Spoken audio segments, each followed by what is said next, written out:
ಸಿಂಹಾಸನಾಗತಾ ನಿತ್ಯಂ ಪದ್ಮಾಂಚಿತಕರದ್ವಯ ಶುಭಧಾಸ್ತು ಸದಾ ದೇವಿ ಸ್ಕಂದಮಾತಾ ಯಶಸ್ವಿನಿ. ಯಾ ದೇವಿ ಸರ್ವಭೂತೇಷು ಮಾ ಸ್ಕಂದಮಾತಾ ರೂಪೇಣ ಸಂಸ್ಥಿತಾ. ನಮಸ್ತಸ್ಸೈ ನಮಸ್ತಸ್ಸೈ ನಮಸ್ತಸ್ಸೈ ನಮೋ ನಮಃ. ನಮಸ್ಕಾರ. ಎಲ್ಲರಿಗೂ ನವರಾತ್ರಿಯ 5ನೇ ದಿನದ ಶುಭಾಶಯಗಳು. ಇಂದು ಸ್ಕಂದಮಾತಾ ದೇವಿಯ ನವದುರ್ಗೆಯರ 5ನೆಯ ರೂಪವಾಗಿದೆ. ಅವಳು ಯುದ್ಧ ದೇವರು. ಸ್ಕಂದ ಅಂದರೆ ಕಾರ್ತಿಕೇಯನ ತಾಯಿ ಮತ್ತು ತಾಯಿ ಎಂದು ಅರ್ಥೈಸಲಾಗಿದೆ.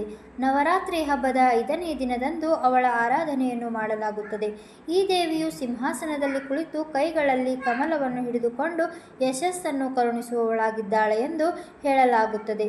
ಸ್ಕಂದ ಮಾತೆಯನ್ನು ಆರಾಧಿಸುವುದರಿಂದ ಭಕ್ತರಿಗೆ ದೈವಿಕ ಶಕ್ತಿ, ಜ್ಞಾನ ಮತ್ತು ಯಶಸ್ಸು ಲಭಿಸುತ್ತದೆ. ಈ ದಿನ ಹಸಿರು ಬಣ್ಣದ ವಸ್ತ್ರವನ್ನು ಧರಿಸಿ ತಾಯಿಯನ್ನು ಆರಾಧಿಸಲಾಗುತ್ತದೆ. ಓಂ ಸ್ಕಂದಮಾತಾಯೇ ನಮಃ. ಧನ್ಯವಾದಗಳು.